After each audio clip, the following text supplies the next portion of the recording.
Confinado como estoy por el coronavirus, quería decir unas cuantas palabras en mitad de esta pandemia mundial que tanto sufrimiento ha producido.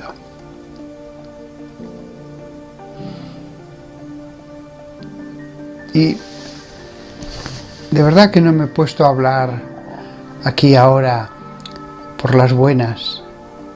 Lo he meditado, lo he pensado, le he pedido al Señor: ¿qué puedo decir a tus hijos? ¿Qué palabra quieres que les diga a tus hijos? Y no he sentido nada especial, no he sentido ningún mensaje especial que deba deciros.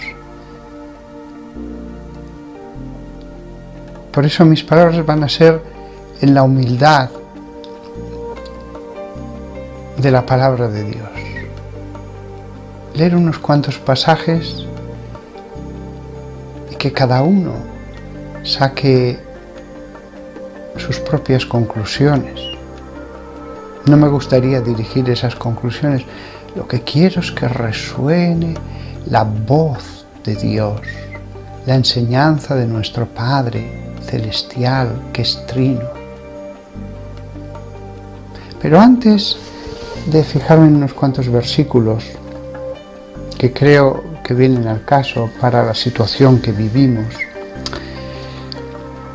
escuchaba yo a un sacerdote hace unos días.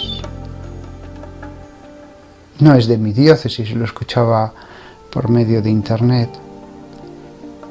Era la expresión de la teología liberal, la teología que afirma creer en Jesús, pero que en el fondo acepta todas aquellas cosas que no han aceptado los seguidores de Jesús durante 2000 años. Seguimos a Jesús, pero de hecho, aunque la Escritura diga esto es pecado, nosotros vamos a decir, bueno, somos muy comprensivos con el pecador. De acuerdo, podemos ser comprensivos con el pecador, pero no tanto que le digamos no es pecado. Este sacerdote decía: en los últimos días he podido ver con una mezcla de estupor y desesperación cómo algunos pastores, y lo ponía entre comillas, de esta iglesia nuestra salen a la palestra a decir que esto del coronavirus es un castigo divino. Vamos a ver, estupor y desesperación por repetir lo que dice la palabra de Dios acerca de los castigos en general. Estupor y desesperación. Podría entender que dijera no estoy de acuerdo, tengo otra opinión. Entonces, este sacerdote siente estupor y desesperación cada vez que lee la Biblia. Como algunos pastores, entre comillas, de esta iglesia nuestra, no, quita las comillas, merecido o inmerecido, yo soy pastor. No, quita las comillas, soy pastor. No son unos pastores entre comillas. E incluso los pastores evangélicos que tienen su propio rebaño son pastores de su rebaño. No son pastores entre comillas, son verdaderos y auténticos pastores de su rebaño. Y leen la misma palabra de Dios que tú, hermano mío, en el sacerdocio católico, y sacan sus conclusiones, las mismas que se han sacado durante 2000 años. Decía este sacerdote, y me pregunto, ¿no han entendido nada del Nuevo Testamento?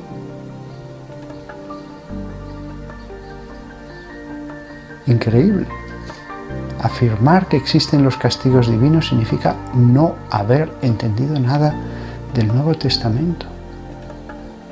Yo sí que me quedé muy sorprendido al leer estas cosas. ¿Siguen creyendo en el Dios airado que castiga y manda plagas? ¿Qué ven cuando miran en la cruz a quien murió por amor y se negó a responder al mal con el mal? Bueno, está refiriéndote a Jesús de Nazaret, que murió por amor, que pagó por nuestros pecados, pero que no evitó el castigo de Jerusalén. No lo evitó. Que pudo haber perdonado, como hizo tantas veces en su vida, a los pecadores. Tantas veces le dijo: yo te perdono tus pecados. Sin embargo, en la cruz dijo: Padre, perdónales, porque no saben lo que hacen. No les perdonó, pidió que el perdón llegara a ellos, pero no dijo: yo os perdono. Suplicó que el perdón al final llegara a sus almas. Por supuesto, dice este sacerdote, si se te ocurre decir algo así, inmediatamente aparecen los fundamentalistas del versículo. ¿Quiénes son los que toman un versículo de alguna carta paulina y en torno a ello montan su teología prescindiendo de todo lo demás? No. De algún versículo de alguna carta paulina, no. Las cartas de San Juan, ya no digamos su Apocalipsis. ¿Quién es el que más habla del infierno en toda la Biblia? ¿Quién es? Te lo voy a decir: Jesús de Nazaret. ¿Jesús de Nazaret habló del castigo divino en la tierra? Por supuesto que sí. Los versículos son muchos. Los de Jerusalén son unos cuantos. Y en torno a ello montan toda su teología. Bueno, la teología de los padres de la Iglesia, de los doctores de la Iglesia, de los místicos, no es mi teología, es la tradición, prescindiendo de todo lo demás. Perdona, tú eres el que prescindes de una tradición. Continúa este sacerdote: independientemente de que para nosotros la verdad no es la literalidad de cada palabra contenida en la Biblia, por suerte, porque nos volveríamos locos, sino Jesucristo. La verdad no es la literalidad de cada palabra. Entonces, ¿qué es? Tu palabra, tu enseñanza, la tuya.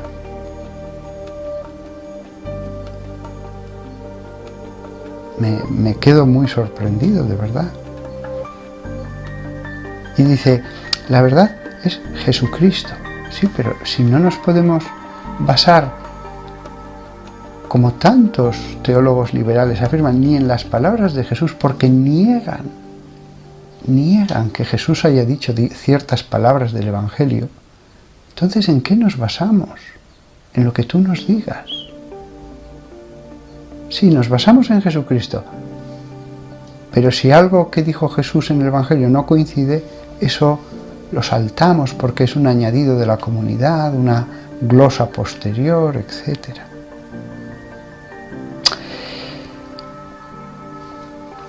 Creo, dice este sacerdote, que estos profetas del Dios airado se equivocan. Creo que hacen daño. Creo que no creemos en el mismo Dios. Sí que creemos en el mismo Dios. Yo no niego que creamos en el Dios Todopoderoso, que nos juzgará algún día, que es infinitamente bueno. No, yo no te niego eso. Pertenecemos a la misma religión. Eres tú el que, diciendo estas palabras de división y descalificación, me obligas a recordar la sana doctrina. Yo hubiera querido hablar de la palabra de Dios directamente, pero San Pablo también a veces en sus cartas se ve obligado a salir al paso de los que han negado la sana doctrina, la verdad del Evangelio. No creemos en el mismo Dios. creo que gracias a Dios, Dios es más misericordioso de lo que ellos piensan, porque si no, tanto daño como hacen, no tendría perdón. Tanto daño como hacen. Cuando advertimos a nuestros hermanos en la fe del camino que lleva al castigo, eso es hacer daño. No hay en ti ninguna comprensión hacia el hermano. Eres un predicador de la misericordia que descalificas al hermano y al pastor, que dices que hacemos daño, que niegas una verdad esencial de la Sagrada Escritura. Pero es que la teología liberal en general, ya prescindiendo de lo que diga este hermano mío, la teología liberal es una deformación de la verdadera doctrina. Hay tanta comprensión al pecador, en lo cual no hay nada malo, que en el fondo no le dicen ve y no peques más. Formalmente van a decir que sí, que dicen eso, pero en la práctica no lo dicen. Eso es verdad. Me lo he encontrado continuamente en mi labor sacerdotal. ¿Cuántas veces las almas me han dicho, no, me dijo este sacerdote que no pasaba nada, que daba lo mismo, que Dios no se fija en las pequeñas cosas, pero no te das cuenta de que esto es contrario a este versículo de la Biblia? No, lo que importa es Cristo en general. Cuando estos modernistas han tomado el mando de seminarios o de diócesis, han sido terribles, han sido unos dictadores, no han tenido misericordia. Podría contar tantos casos concretos de diócesis, de párrocos verdaderamente ejemplares, con fama de santidad, que han sufrido la misericordia de estos teólogos liberales. Volvamos los ojos a Jesús. Mateo capítulo 5, versículo 29 y 30. Si tu ojo derecho te causa pecar, arráncatelo y arrójalo lejos, porque es mejor para ti perder uno de tus miembros que todo tu cuerpo que sea arrojado al infierno. ¿Os imagináis que Jesús dijera, no hace falta que te arranques el ojo? Te lo arranques o no te lo arranques, el resultado es el mismo. Jesús puso un ejemplo doloroso, el ojo. ¿Cuánto nos importan a todos nuestros ojos? Puso el ejemplo más doloroso y dijo, más vale que te lo arranques. No dijo, si te lo arrancas o no te lo arrancas, da lo mismo. Esta verdad era tan importante que la recalcó, hizo un subrayado. Jesús hablaba oralmente, no podía subrayar un papel. Lo subrayó repitiéndolo. Y si tu mano derecha te causa pecar, córtatela y arrójala lejos, porque es mejor para ti perder uno de tus miembros que tu cuerpo entero vaya al infierno. Es muy doloroso perder una mano, y ese es el ejemplo que pone nuestro Maestro. En Mateo 24, precisamente hablando del castigo que iba a caer sobre Israel, dice, hay de aquellas que estén encinta y de aquellas que estén cuidando niños en aquellos días. Rogad para que vuestra huida no sea en invierno o en sábado. Fijaos, rogad para que no sean esas fechas. Es decir, va a ser en la fecha que Dios determine. Pero si es en una fecha se sufrirá más, y si es en otra fecha se sufrirá menos. No solamente el hecho de la destrucción de Jerusalén, es que hasta la fecha en que podrán huir va a ser determinada por Dios, que lo determina todo. Rogad para que vuestra huida no sea en invierno o en sábado. Continúa Jesús, porque en aquel tiempo vendrá un gran sufrimiento, como no lo ha habido desde el comienzo del mundo hasta ahora, y no lo habrá. Y si aquellos días no fueran acortados, ninguno se salvaría. Sufrimiento. Y puede ser acortado. ¿Y quién es el que lo puede acortar? Dios. Y si esos días no fueran acortados, es Dios. Y de hecho lo dice en el siguiente versículo Jesús.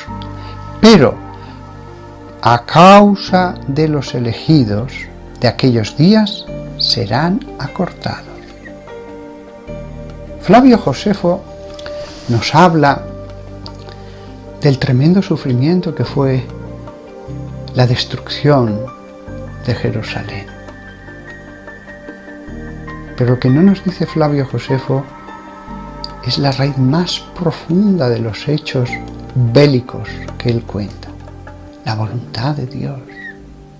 Y nosotros sabemos por nuestro Maestro que esos días fueron acortados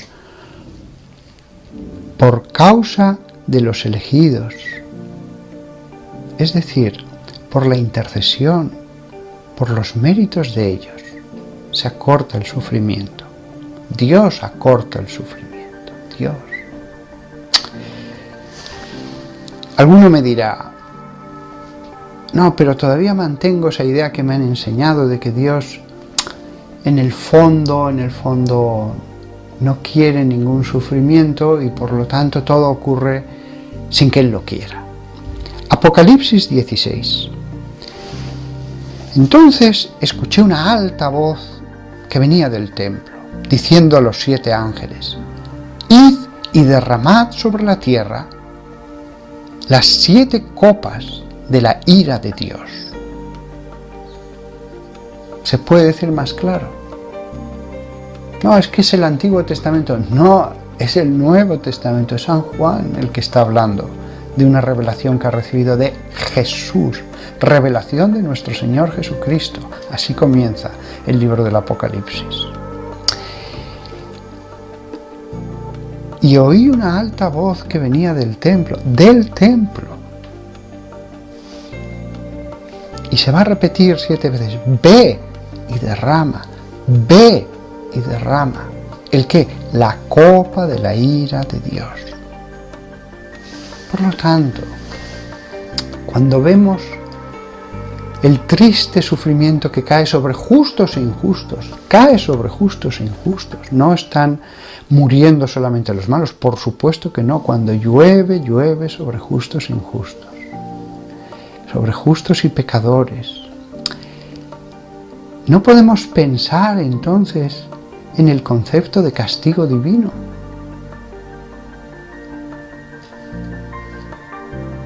La teología liberal está creando un bloqueo para no ver la realidad de acuerdo a las enseñanzas de Dios, para escuchar la palabra de Dios, pero no entenderla. La teología liberal está evitando que la gente que cree, los que todavía creen, puedan volverse más a Dios con una conversión más profunda. Hay teología liberal en el catolicismo, hay teología liberal entre nuestros hermanos evangélicos. Y ojo, los evangélicos los veo los que más se abren a la palabra de Dios, porque hay otras ramas protestantes que ya hace mucho que cayeron en el liberalismo y aceptan todo. ¿En qué se diferencian ya de los paganos? No importa que la Biblia diga algo, ellos lo interpretan según ellos de un modo histórico en el que donde dice no es sí y donde dice sí es no. Al menos los evangélicos que tienen verdadera fe en la palabra de Dios suelen ser, hay alguno también liberal, suelen ser los que dicen no, Dios dice esto, la ley dice esto, San Pablo dice que no hagamos esto. La Iglesia Católica se mantiene aferrada a la palabra de Dios, aunque haya hermanos sacerdotes que puedan desorientar a la gente. Tantas cosas han dicho obispos, papas, y después nos encontramos con un cura muy comprensivo, no con el pecador, sino con el pecado. Ahí está la diferencia, no con el pecador, sino con el pecado. Ellos no quieren oír hablar de castigo de Dios, claro. Pero cuando Moisés reunió a todo el pueblo antes de entrar en la tierra prometida, donde él no iba a entrar por castigo de Dios, por no haber sido fiel, él, que debía ser el más fiel de todos, lo reunió a todo el pueblo, Deuteronomio 28. Deuteronomio es el libro, la última ley, ya que viene antes de la entrada en la tierra prometida, y él, como un padre, como un profeta, como un pastor, con mayúsculas, el gran pastor de Israel que tenía en esa época el pueblo elegido, les dijo: si vosotros solo obedecéis al Señor vuestro Dios, observando diligentemente todos sus mandamientos que os estoy mandando yo hoy, el Señor os pondrá en lo alto de las naciones de la tierra. Todas estas bendiciones vendrán sobre vosotros y serán excedentes, sobreabundarán, si vosotros obedecéis al Señor vuestro Dios. Y comienza una larga lista de bendiciones, todas las bendiciones que iban a caer sobre los hijos de Abraham. La voy a ahorrar, es larguísima esa lista. Pero a partir del versículo 15 comienza un giro en las palabras de Moisés. Pero si no obedecéis al Señor vuestro Dios, observando diligentemente todos sus mandatos y decretos que os estoy mandando yo hoy, entonces todas estas maldiciones vendrán sobre vosotros y serán sobreabundantes. Y empieza una larga lista de maldiciones. Después dicen que Dios no castiga. Yo más claro no lo puedo ver escrito en la palabra de Dios. Es un castigo en la tierra para advertir del mal camino. Pero después viene el capítulo 29. Inmediatamente el siguiente capítulo es el 29. De nuevo está el pueblo congregado, dice el texto. Y Moisés ya entonces no habla de la posibilidad, sino de lo que va a suceder. Ya no va a hablar si hacéis esto, sino que entonces habla como profeta. Y entonces les habla de cómo todas las maldiciones escritas en este libro descenderán sobre ellos, cómo borrará sus nombres de debajo del cielo, cómo verán la devastación de la tierra y las aflicciones con que el Señor la afligirá, y cómo entonces todas las naciones se sorprenderán, versículo 24, y se preguntarán: ¿por qué el Señor ha hecho esto a esta tierra? ¿Qué ha causado tan gran despliegue de ira? Ellos concluirán: es porque han abandonado la alianza del Señor. Versículo 26, porque se han vuelto y han servido a otros dioses. Versículo 27, y así la ira del Señor se encendió contra la tierra, trayendo cada maldición escrita en este libro. Por favor, yo lo único que os pido a todos los que me escuchéis, no me creáis a mí, creed a la palabra de Dios. Es muy sencilla, está escrita para pastores, agricultores, no para grandes exegetas en una universidad de teología. Toma y lee, toma y lee. Y entonces tú mismo saca tus conclusiones. Y la conclusión es bien clara. Esta sociedad se ha alejado de Dios profundamente, confundiendo completamente no solo las leyes de Dios, sino abandonando la misma fe en Dios, ridiculizando a los creyentes. Y estamos todavía en el 2020, abril. Más adelante, y ya no sé si se me permitirá hacer estos vídeos, vendrá la persecución contra todos los que de verdad estén basados en la palabra de Dios. Los que contemporicen no van a tener ningún problema. Los medios de comunicación, las leyes, les van a amar, les van a querer. Esa versión moderna va a tener todas las bendiciones del mundo. Pero lo que importa es la maldición de Dios. La maldición de Dios. Hemos equivocado el camino. Muchos becerros de oro, muchos versículos que tantos sacerdotes ya tienen miedo de leer en las iglesias. ¿Qué dirán? No debemos ver en esos versículos de la Escritura una enseñanza de nuestro Padre. No hablo del castigo de los demás, mi castigo, mi castigo. Es que no nos sentimos todos,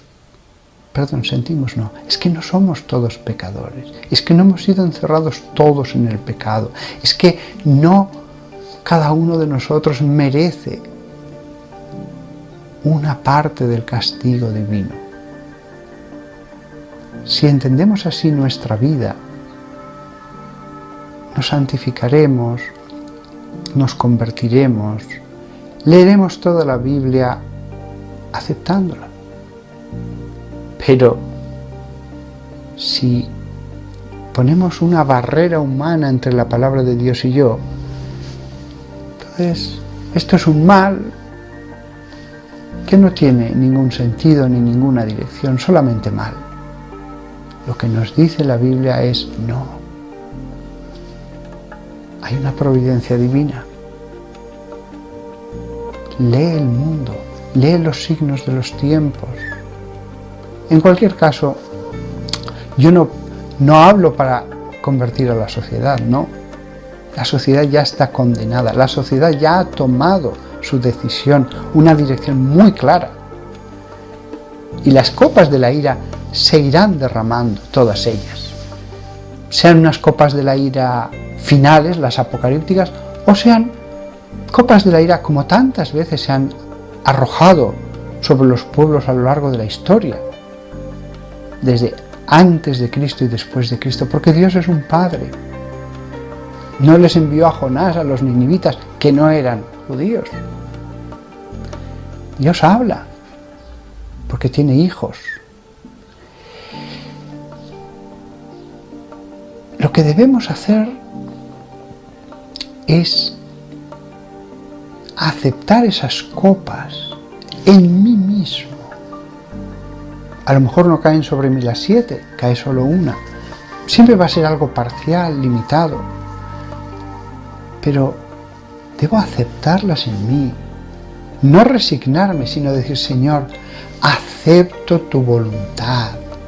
Soy merecedor de castigo. Lo acepto, Señor. No es que me resigne. Lo que tú quieras, yo lo quiero. Si lo que importa es el alma. Lo que importa eres tú, Señor.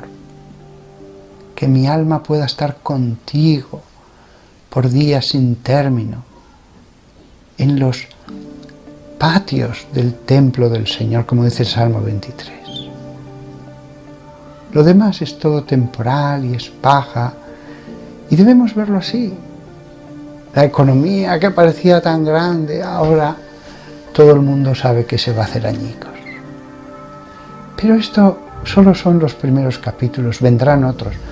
No habla a la sociedad entera, por favor, a ti, que eres seguidor de Jesús. Lee y medita las palabras de Dios. Todas las palabras de Dios, perfectas, santas. Un Padre que habla a su Hijo en los profetas del Antiguo Testamento y en los apóstoles del Nuevo. En Jesús. Y por lo tanto, así entenderemos lo que va a venir, lo que me pase a mí. Tendremos dolor, ayudaremos al prójimo, le consolaremos. Pero nosotros sabremos lo que hay detrás de los hechos.